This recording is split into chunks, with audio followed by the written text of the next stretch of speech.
안녕하세요. 내주한교회 박미나 목사입니다. 우리의 삶은 관계로 세워집니다. 좋은 관계는 믿음을 세우지만 잘못된 관계는 믿음을 무너뜨립니다.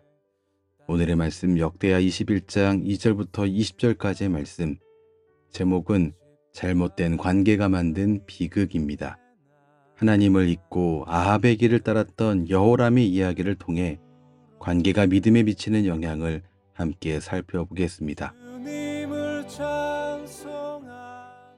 하나님은 엘리야 선지자를 통해서 여호사밧의 아들 여호람의 죄를 지목하셨습니다.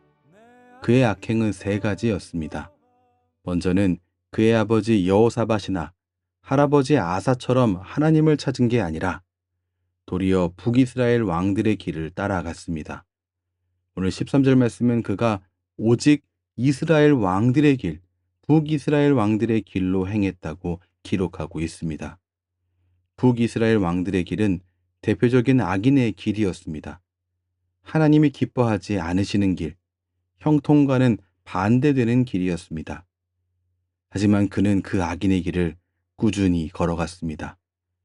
두 번째 그의 악행은 백성을 영적 음행에 빠지게 한 것이었습니다. 유다 여러 산에 산당을 세워서 음행에 빠지게 할 뿐 아니라 바알의 사당과 제단을 만들고 우상 숭배 제사장을 세워서 바알 신앙을 그 땅에 공인했습니다. 마지막 세 번째 그의 악행은 자신의 형제들을 죽였다는 사실입니다. 왕이 되고 세력을 얻은 후 자신의 왕권을 스스로 지키기 위해서 자신보다 선한 형제들을 죽였습니다. 여러분, 여호람은 하나님 보시기에 악한 왕이었습니다. 하지만 하나님은 유다를 포기하지 않으셨습니다. 왜냐하면 하나님께서 다윗과의 언약을 기억하셨기 때문입니다. 그 언약 때문에 하나님은 다윗 왕조를 존속시키셨습니다. 그런데 왜 그는 그렇게 악해졌을까요? 6절 말씀 보면 그가 이스라엘 왕들의 길로 행하여 아합의 집과 같이 하였으니 이는 아합의 딸이 그의 아내가 되었음이라. 그가 여호와 보시기에 악을 행하였다. 이렇게 기록되어 있습니다. 그의 타락의 근원을 오늘 6절 말씀은 무엇라고 말하고 있냐면 그의 아내, 곧 아합의 딸 아달랴와 관계가 있다고 말하고 있습니다. 여러분, 우리는 여러 사람들과 관계를 맺으면서 살아갑니다.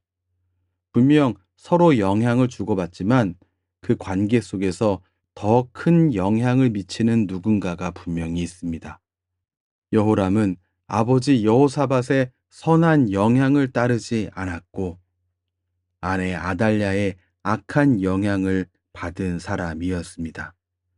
성도는 어떤 사람입니까? 성도는 그리스도와 관계된 사람들입니다.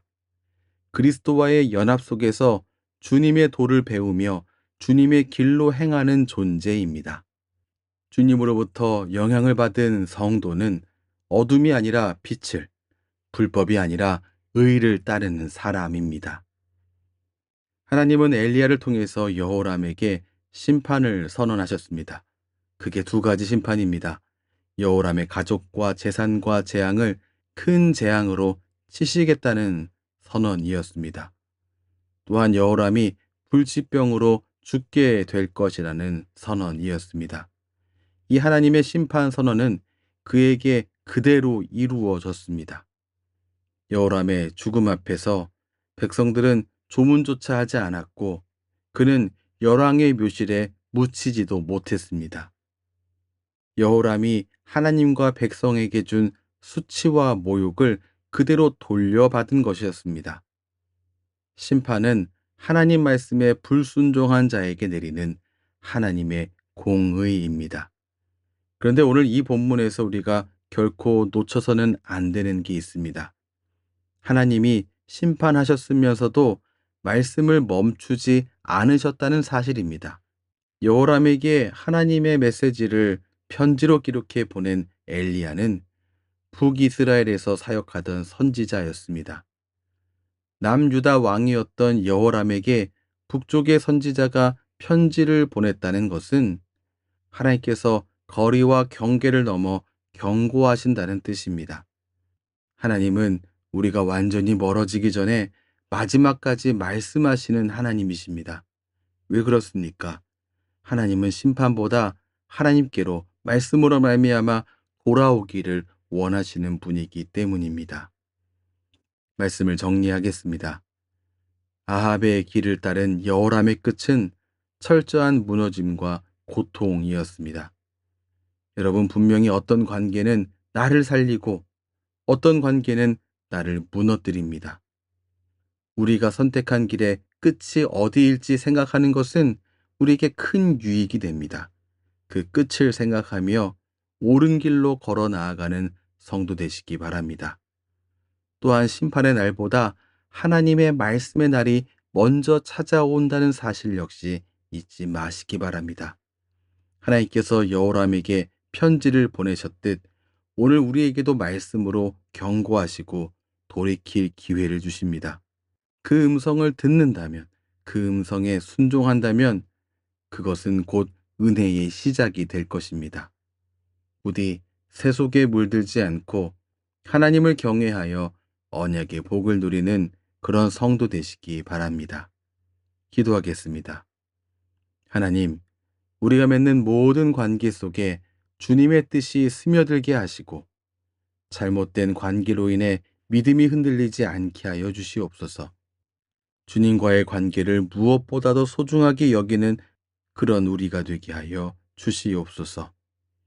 여호람이 무너졌던 자리에서도 주님께서 말씀으로 경고하시고 또한 은혜로 돌이키길 원하셨던 사실을 기억합니다. 오늘 우리의 관계와 걸음도 주님 안에서 새로워지게 하여 주시고 믿음을 세우는 만남을 오늘 우리에게 허락하여 주시옵소서. 예수님 이름으로 기도합니다. 아멘. 주님을 찬송하면서 잘못된 관계가 만든 비극은 여호람의 이야기로 끝나지 않습니다. 오늘 하나님과의 바른 관계 안에 서는 그런 모든 하나님의 백성 되시기 바랍니다. 지금까지 내주한 교회 박민아 목사였습니다.